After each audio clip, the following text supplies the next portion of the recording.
environ entre 200 et 300 personnes qui sont rassemblées ce soir. Vous l'avez dit, c'est une mani-fête, donc il y a quand même l'aspect festif qui est assez présent ce soir. C'est important de le souligner. Alors il y a bien sûr les Afghans. Je vous rappelle que 150 personnes sont toujours hébergées actuellement dans des conditions très précaires dans l'église du Béguinage. Et puis il y a toutes ces associations, tous ces collectifs de soutien qui ont tenu à se rassembler ce soir autour des Afghans en cette journée internationale des migrants. Alors parmi toutes ces associations, il y a le CIRE qui coordonne les initiatives pour les réfugiés et les étrangers. Frédéric Mahoué, pourquoi c'était important d'être là ce soir? Ce soir, c'est important parce que au-delà du combat, c'est aussi important d'avoir des moments de solidarité, des moments de fête.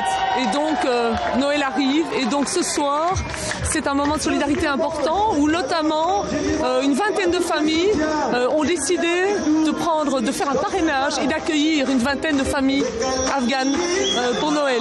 Donc il se passe plein de belles choses ce soir et voilà, la question reste posée, des solutions doivent être trouvées sur les dossiers des Afghans, mais c'est bien aussi que la population belge et la population afghane présente à l'église se rencontrent et vivent un beau moment de solidarité.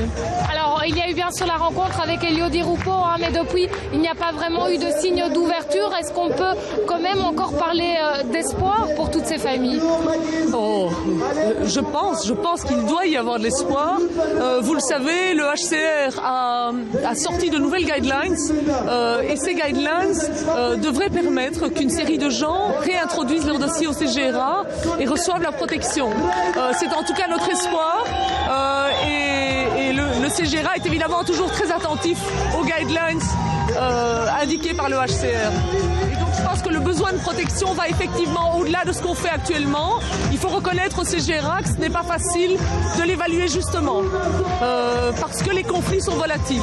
Et donc une région qui aujourd'hui n'est pas trop problématique peut le devenir demain. Comment on fait pour protéger efficacement les gens dans ce contexte-là? Merci beaucoup Fred Mahoué. Donc vous le voyez derrière moi Valérie, on peut vraiment parler d'une mini-fête ce soir devant l'église du Béguinage.